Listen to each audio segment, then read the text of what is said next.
Hi fall flowers, Violet here and welcome to episode 2 of Let's Get Weavy.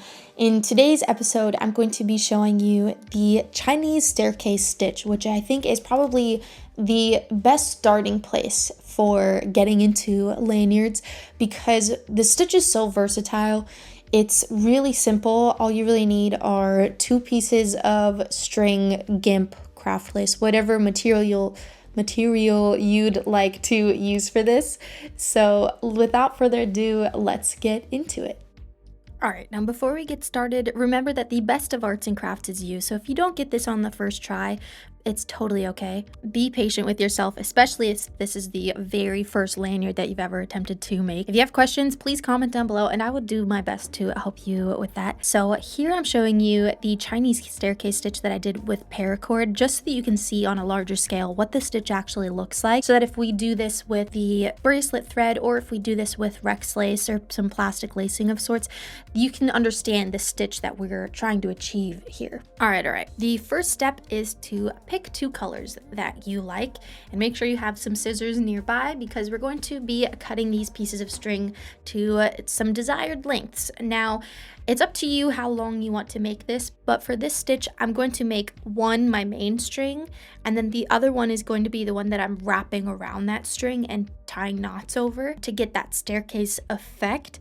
Now, if you wanted to alternate the colors, you could very well make these 2 the same length. For my purple string here, I'm going to make that one about 7 inches or so, and then for the black one, I will make that one about 3 times as long, maybe even 4 times as long. The length will depend on what you're using this for, so play around with different lengths to see what the medium that you're using will give you in terms of a final product. Now, for actually starting this thing, if you can tie your shoes, there is such a great chance that you'll be able to actually finish this thing because all we're really doing is we're tying a knot. At one end of the strings, I'm going to just loop them around my finger, and then I'll take that shorter end and pull that through the loop and tighten it. All right, ta-da, we tied a knot. It's really impressive so far. I swear, you're doing great. Now, really quickly, there are a couple different ways we can go about holding this.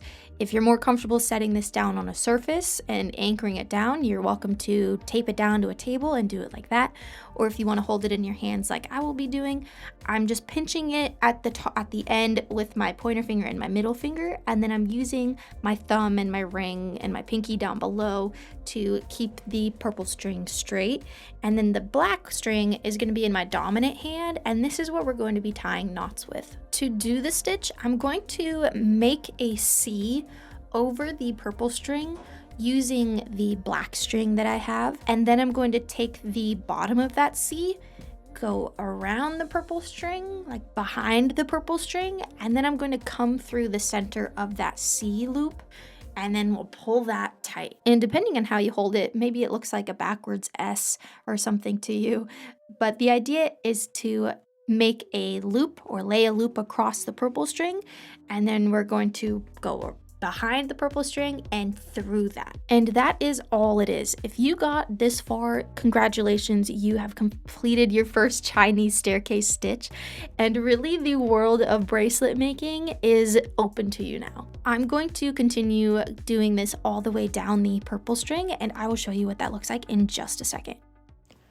Alright, and that is the Chinese staircase stitch. All I did to finish this one was I tied a knot at the other end, and then if you want to make this into a bracelet, you would just tie the 2 ends together. But yeah, it creates a really cool effect that you can do a lot with. I hope this stitch helped you understand lanyards a little bit, but yeah, stay tuned for the next one because I'll be showing you how to do this with multiple colors. Thanks, and keep blooming!